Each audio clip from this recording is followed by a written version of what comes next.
Chandrawati. Beberapa saat lalu pertanyaan juga sempat disampaikan dari Majelis Hakim kepada ART Susi seputar apa yang ia ketahui terkait dengan aktivitas Putri Chandrawati dan juga Verdi Sambo. Yang spesifik tadi saya simak berhubungan langsung dengan kegiatan mereka di rumah Saguling, kawasan Duren 3 Jakarta Selatan. Dan apa juga yang ia ketahui sehubungan dengan peristiwa-peristiwa yang hubungan langsung dengan upaya pembunuhan berencana terhadap Nopriansyah Yosua Huta Barat. Masih bersama kami saat ini pakar psikologi forensik Reza Indragiri Amriel dan juga mantan Hakim Agung Gayus Lumbun. Pak Gayus, saya mau ke Anda dulu. Tadi dari pertanyaan yang disampaikan oleh Hakim, disampaikan atau mengonfirmasi kepada Susi, ada kalimat atau aku bunuh kamu, begitu. Nah, sempat disampaikan bahwa Susi mengaku tidak tahu ada pernyataan itu, lalu kemudian ditimpali lagi oleh Hakim. Saat itu kemarin kamu tahu. Nah, Anda menilai bahwa pernyataan ini dengan posisi Susi sebagai saksi dari jaksa penuntut umum yang sejatinya memberatkan posisi terdakwa, apakah ini betul-betul posisi sudah memberatkan terdakwa atau justru tidak ada nilainya juga bagi kedua terdakwa ini? Kalau saksi ini dihadir oleh JPU, memang semestinya JPU telah menyaring bahwa saksi ini saksi a charge, saksi yang memberatkan.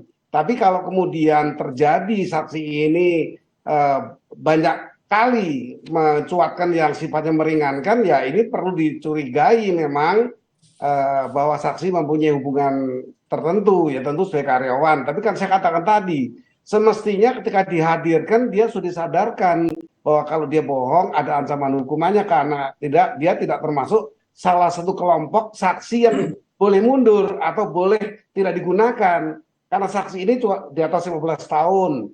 Cukup saya mengatakan derajat dari kepribadian cukup. Dia bisa mengingat tanggal ulang tahun majikannya. Artinya dia dalam posisi yang sehat, yang bisa menjawab. Tapi jawabannya seringkali tidak tahu, lupa. Nah ini juga bagian termasuk saksi yang laki-laki yang barusan ditayangkan ini.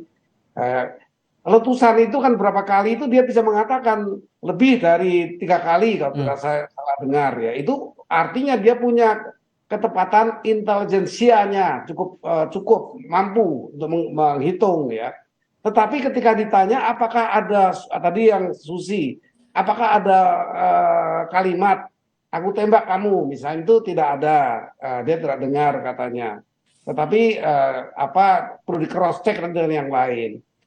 Yang penting bagi saya, kalau ada ungkapan-ungkapan seperti ini yang janggal, akan dicari terus oleh JPU dan majelis siapa yang menyuruh dengan tujuan apa yang didalami itu sebenarnya.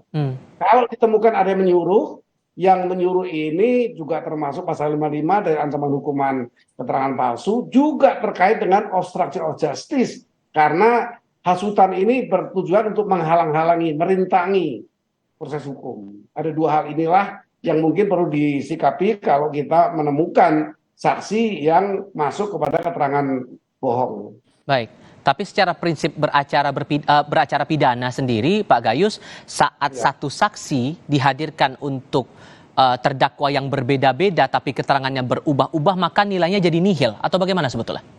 Iya, hakim perlu curiga, kemudian hakim berkali-kali kemarin pun mengingatkan ancaman hukuman yang berat ini, sehingga itu membuat saksi sadar. Kalau saksi tidak sadar, maka majelis berhak untuk memerintahkan JPU mengusut dengan keterangan palsu di bawah sumpah. Nah, kalau Anda lihat sendiri, Mbak Reza, apakah ini hubungannya sebatas hubungan relasi terdakwa posisi sebagai majikan begitu dan Susi sebagai asisten rumah tangganya kedua terdakwa yang membuat akhirnya ada perubahan pernyataan, perubahan kesaksian yang berlangsung saat ini, atau mungkin Anda punya perspektif lain? Kalau kedudukan atau posisi Susi ini dibandingkan dengan posisi terdakwa Verdi Sambo dan Putri Chandrawati, dengan kata lain kita mencoba untuk memotret adanya pengaruh relasi kuasa terhadap mereka, maka pantas bagi kita untuk menduga bahwa saksi Susi ini memang orang dengan suggestibility yang tinggi. Maksudnya bagaimana tuh? Suggestibility yang tinggi adalah suggestibility menunjuk pada seberapa jauh seseorang itu rentan untuk menerima pengaruh rentan untuk menerima tekanan, rentan untuk menerima sugesti. Nah, ada catatan bahwa saksi dengan jenis kelamin perempuan memang relatif memiliki suggestibility yang lebih tinggi daripada saksi laki-laki. Terlepas dari jenis kelamin, sekali lagi, kedudukan mereka secara sosial, di mana dua orang terdakwa pada posisi yang lebih tinggi, yang lebih berkuasa, sementara saksi susi berada pada posisi yang lebih rendah, dikuasai, maka patut sekali lagi bagi kita untuk menduga bahwa andaikan informasi atau keterangan disampaikan oleh saksi susi adalah keterangan palsu atau keterangan mengada-ngada, maka itu merupakan hasil dari sugesti.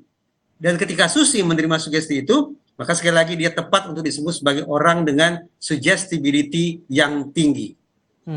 Tapi bisa tidak dia lepas dari kekangan hubungan relasi dengan dua terdakwa ini sebagai majikan mereka, sebagai atasannya Susi begitu, untuk bisa bersaksi dengan, saya bisa katakan dengan tenang begitu, dengan lepas begitu di muka persidangan?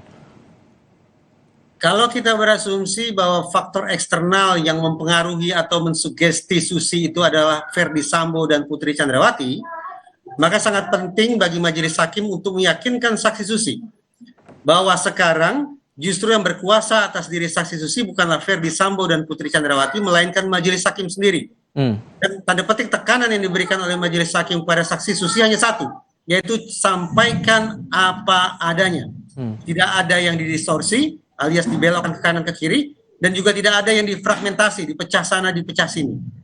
Ya lagi, kemampuan atau seberapa jauh majelis hakim bisa meyakinkan saksi Susi, dia sudah lepas dari tekanan dua orang terdakwa, maka diharapkan bahwa saksi Susi akan bisa menyampaikan keterangan secara lebih alami. Oke, kita akan coba gali perspektif lain sehubungan dengan proses sidang yang berlangsung hari ini, terutama terhadap asisten rumah tangga Susi yang masih akan memberikan kesaksian nantinya di muka persidangan terhadap terdakwa Ferdi Sambo dan juga Putri Chandrawati. Sesaat lagi tetap di Kompas TV.